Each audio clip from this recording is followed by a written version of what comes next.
Welcome back. For those of you that saw last week on Kelly's channel, the big unveil happened finally after months of work and frustration. But we're into the deer hair business, and not only that, we're going to be improving what's currently out there. So like Kelly was explaining, you're going to be able to tell exactly what you're getting because this hair is going to be graded. I grade it up here before I ship it down to him. Him and the boys at the shop, they go through and they grade it, and you're going to know exactly what you're getting.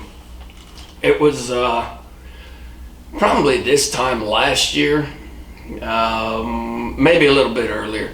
I had a big order for yellow dungeons, and I was short on yellow hair, and I ordered four strips of it, and probably 95% of it should have been thrown in the trash for the big hair application. You know, you could get away with tying maybe some, it'd make good muddler hair, let's put it that way. Muddler, maybe a stemmy. It was just inconsistent and just garbage. I couldn't tie any good dungeons with it, and that's when I was just like, I gotta figure out a way to do this. And over the course of the year, I bought some equipment and everything. Figured out how to tan hides. Never really done that before. I'm not a taxidermist, and then Kelly gave me a ton of help. He used to be big into the hair stuff. Back in the day, I was asking him a ton of questions. Got a fleshing machine, a fleshing wheel, so I'm able to thin the hides out. That I found out is where you make your money on your finish for the actual hide side, and to get oil penetration and all that stuff. I could go in for ramble on this shit for hours. This is all I've been doing in my free time. Christy will be able to attest to that. She hasn't seen me for who knows how long, unless she comes out to visit in the garage. But it's been a lot of work, but I'm telling you, I really enjoy it. And what I want to do is just go through some stuff, kind of give you an idea of where we're sitting. The first run is down with Kelly. I'm shipping stuff down there as it finishes drying. And we're just gonna keep clicking away at it, and then start it all over again next season. Next season, I'm short on the short fine hair this year. I have maybe 100 to 150 pieces. Not anything. Next year, I want to be in the thousands. I want to be in the thousands for short fine, and that as well. It's all going to be graded by me and Kelly, so look forward to that next year. We're gonna go fully into that to get that stuff out to you guys. Next year will be a lot smoother. I have notes galore over there throughout the entire process. I should be able to probably triple output next year, and this year I did over 100 hides easily. But so this year was about learning and perfecting the product. Next year's going to be about actual production, and I don't know, we'll see how it goes. May wind up having to do some hiring here. It's a lot for one person to do. It really is, especially when you're working full time already, 50-60 hour weeks. Come here, your weekend's gone, your evenings are shot, and don't have any time to get in front of or behind the vise and actually tie any flies or do anything outside of playing with deer hair. But in the long run, I really feel that it's going to be worth it. And two, the product is going to be so much better than what we've typically had these last couple of years. For the boys down there at the shop, man, I gave Kelly a shout probably back in October, when I really started getting fully into this and really decided that this was what's going to happen. I gave him a shout, kind of sent him some pictures of what I had going on, just stacks of hides everywhere, and we chatted back and forth a few times. And from the very beginning, nothing but supportive. And he told me, he's like, anything you need, however I can help out, let me know. He goes, we'll make this big. And honestly, that was huge for me. I've looked up to Kelly, and You've seen my videos on, how highly I regard that shop and all the guys that work down there. And that was huge. I've been looking up to him for years. And to have that support and, that his confidence was huge. So that pushed me a long way to getting this and refining the product. I want to make sure that it's as good as it possibly can be before it gets down to them guys and then eventually out to everybody out there.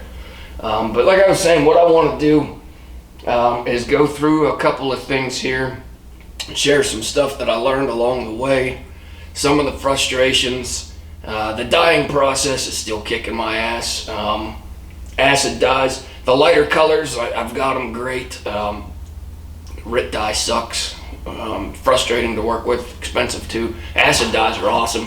I got probably 20 pounds of them sitting over there in just all the different colors, and I'm starting to get into that. The darker colors are still a little bit tough, but like I said, this year's about learning, and next year is going to be about full-on production and expanding on what I learned this year. So I want to go into what I was saying a little earlier about the dyeing process and the different variances that come into it. I'm a complete novice at all of this stuff. I've never done it before, and that's from tanning. Tanning's actually the easiest freaking part. The easiest part. You should have seen me when I was first tuning a fleshing wheel. Oh my goodness, I blew a hole in the freaking prime piece. Well, it was up by the neck, so it wasn't prime, but it was good hair. But I blew a hole in that thing probably about this long. Thank God I'm not a taxidermist. I've been fired on this, or a taxidermist. I'd have a lot of disappointed customers. But even now, I feel pretty good with fleshing wheel. But if I get a little bit too Western on it, I blow a hole in it. It goes from a 4x8 to a 3x4 eventually. So not a big deal. I still do get mad when I go through a prime section, down by the rump and everything, or the belly. But anyhow, I'm going to get these up here so the camera can see it. Kelly had alluded to the peacock. I don't have it down to him in bulk just yet, and I'm really hoping that the camera picks this up really well. I'm just checking it on the monitor there. I don't have it down to him in bulk yet. I had some issues with it. There were some inconsistencies. The dye set, the penetration wasn't as good as I had wanted it, and some of it I just did not shave thin enough. My temperature got up when I was dyeing it. There's just a bunch of different variables that went into it that I'm not happy with, and I'm not happy to send it down to Kelly just yet. But I do have some chunks in there drying that are going to be ready to go, and then I have a whole. I bet you I have 50 to 75 pieces in there that I need to rehydrate, stretch out, and then get back to the dye with them, because like I said, there are some inconsistencies and I wouldn't be happy sending them out with them the way they are. But anyhow, I'll get into some of the variations. This is all the same dye bath, okay? So if you look at this, I'm going to try and get all of these in here so we can see them. There we go. This is all the same dye bath, and this is that peacock color. Some of it has that really nice like black fading to a dark green, which is gonna make a freaking sexy ass dungeon. I'm telling you, when I get the time, I'm gonna put one together. Kelly's probably gonna put one together as well. We had talked about the different possibilities on this color, and funny enough, I was pissed because I was going for black on this. I sent a picture down and he's like, keep it. He goes, that's freaking awesome, and eventually it grew on me. But then here's another variation to where you can see it has more of the black, and then as it gets up to the top, the tips are that peacock color. That's what I really like right there. But this section right here is going to make a very good looking fly too. It's almost a black right into that peacock, and then this is another one. Didn't get as much black penetration on it, but the tips are really vibrant all the way up through there. Once I get this dialed in, this stuff's going to be freaking awesome. It's going to make some beautiful flies. I should be getting to really focus on that here in the next couple of days. I want to make sure that it's right before we send it up. But what I'm finding out is where the chunk of deer hair comes from on the deer makes a huge difference as to the different color variations that you get even in the same dye bath. So this stuff, this is a rump strip right here, and it's only going to pick up, I'll put it this way here, that's a rump strip right there. That's where I make my first cut at the very back. The tail's sitting right there in the center. That's where I make my first cut. I even everything up, and then I work my way up to the neck. This is where you get your prime spinning hair, is down by the rump section, and probably about, depending on the size of the deer, what time of the year it is, what the weather was like, so on and so forth, probably the next 2 foot up to 2 to 3 foot up. 3 foot would be a really big stretch and a really big deer, to be honest. 2 foot's your sweet spot for your spinning hair. But as you can see in the camera right here, this is where you get this nice black lateral break right here. Now this one's still dry and a little bit twisted up. I'll tie with all of this rump stuff, and then I'm gonna sell the sections are gonna be the stuff that's gonna be out in the shop. But this rump stuff, really good hair, just it's too bulky to ship and do anything with, so I'll just keep that here, and that's what I'll tie with, and then everything else will be down to the shops. But as I was saying, the center of your deer, right here is where the tail was. The center, and probably 2 foot, no, not even 2 foot, probably a foot, 6 inches on each side right here, and I'm not even showing what I want to in the camera. 6 inches right here, from center is your prime lateral black line. You get a perfect break on that, and then as you start getting to the belly side, you get down to this, your break's not as apparent. Still get a nice break, but not as apparent. And then as you get down to the belly, the break goes away completely because it starts going on the underneath side. That's where the good black hair comes from, the good ash, all of that, the bleached.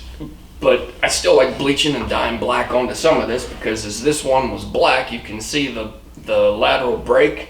This one, also a break. I'm not even in the frame again. There's that break. There's the break on this one. And then this one's down more toward the belly side because it's just a more consistent color, and then there's no tips or anything like that. So that's the spill on that one right there.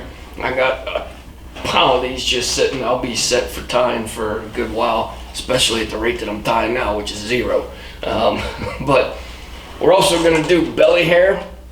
Belly hair, tails, body hair, graded in the, as Kelly explained it appropriately, 2 different grades, 2 different sizes. But the belly hair, this piece is still drying right here, and I got some, I'll have to dye this black or something unless that washes out, but there's the belly hair. Belly hair is really inconsistent as far as, because you don't have a clean canvas to work with, you can't really square it up. Sometimes it starts running into the body hair and you get these little gray breaks, or I try and cut as much of that out as possible for the light stuff. The dark stuff I just dyed. It's still great, really good compressible hair, but not ideal for lighter colors. Also, if you look at this one rump section right here, this is what a lot of times you get sold as belly hair. This is not belly hair. This is, I call it cotton.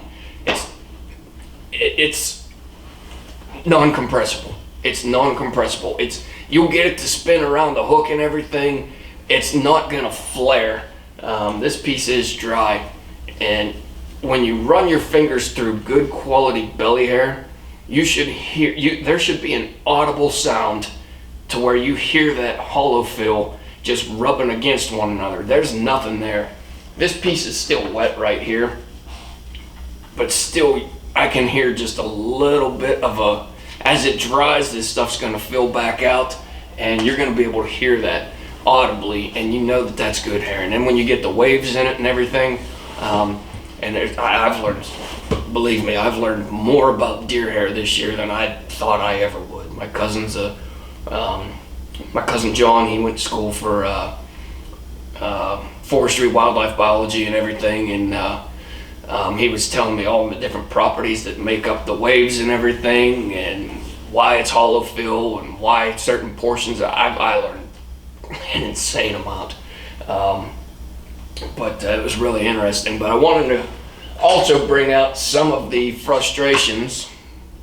This is another good color, by the way. This one just screams Nancy P all the way.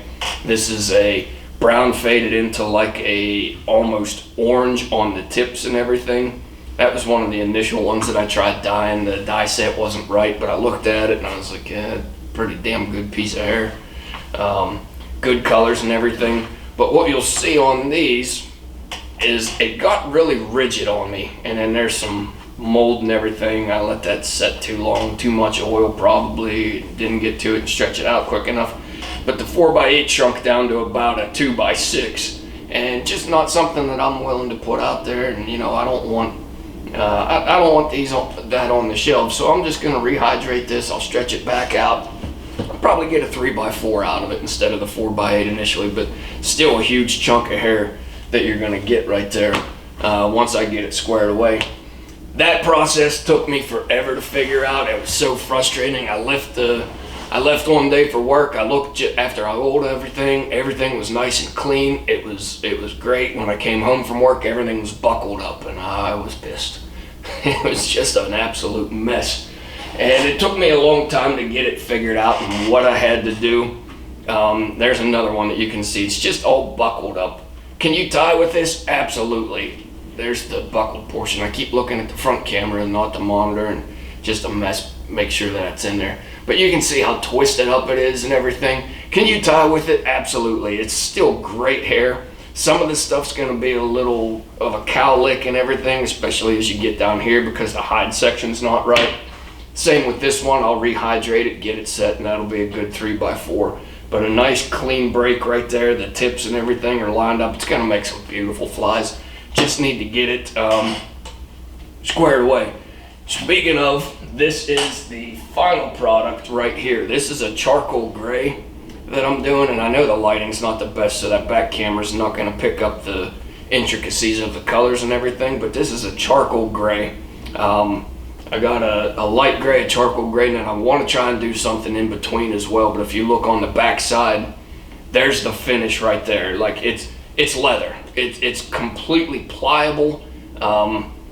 It's easy to work with. All of your hair's nice and straight. This is what the standard is for the finish. And like I alluded to earlier, it's on the fleshing machine that makes your money, and when you oil it and regulating your temperature when you're dyeing it. There's still a couple that are going to wind up like this. It's pliable. It's good hair. Everything's nice and clean on the bottom except one little buckle right there. But that's still your 4x8 and still going to be pretty good. It did shrink down a little bit.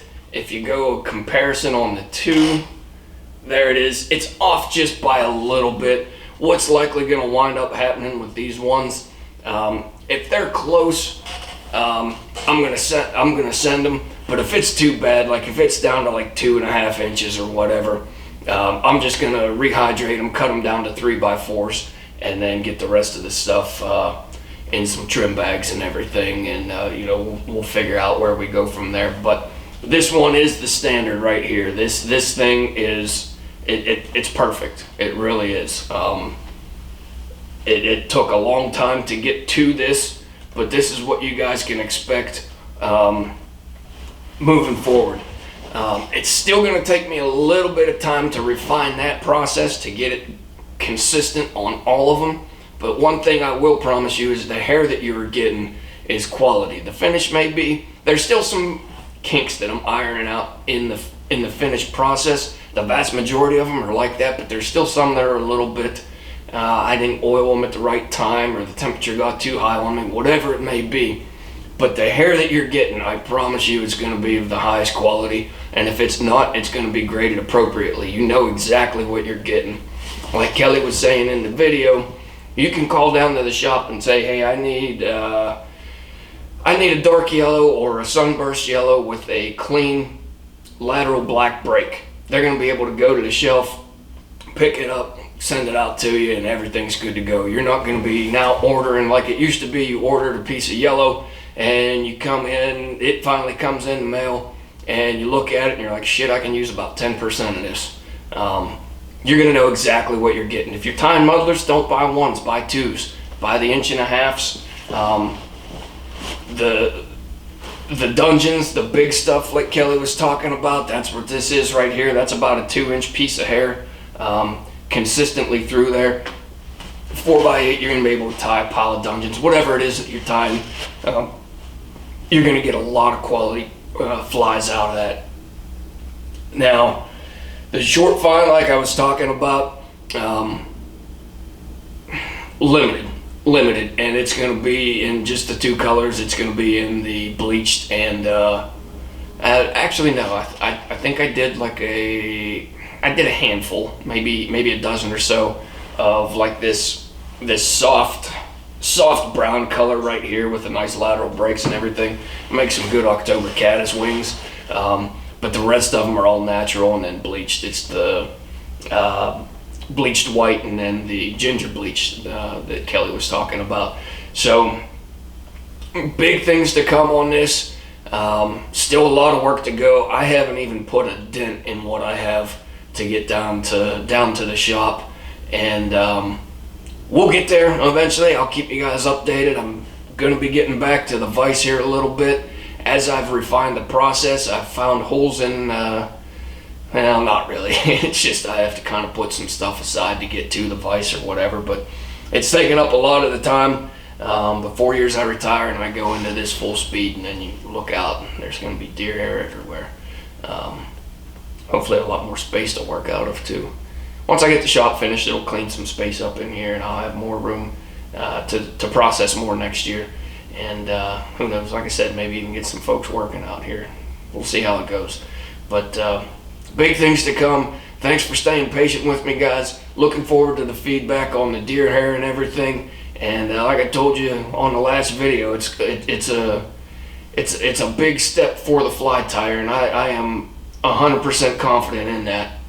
The hair that you guys are going to be getting is going to be the best possible hair that you can get. About a week from now, Johnny was telling me that they're going to have it uploaded on the website. It's going to be ready to go, so you guys look forward to that. Galloup slide in through the website. It's going to be on the hair and fur section, and you guys will be able to pick this up. I think they're doing pictures and all that stuff. I'm not 100% certain, but I'm sure they'll have a video or IG post or whatever it may be when it is available. So keep your eye out for that in the next couple of days, 7 to 10 days, I think. And like I said, give me the feedback. Let me know what you guys think, and if there's anywhere we can improve. If there's something that I'm overlooking that you guys feel that you need in the hair world, shoot me a message. Let me know. I'll see what I can do to tailor stuff to certain needs and everything, and then we'll go from there. But as always, guys, thanks a lot for tuning in. I'm looking forward to how this goes, and we will catch you here soon in a couple of weeks, actually bending some feathers. Thanks.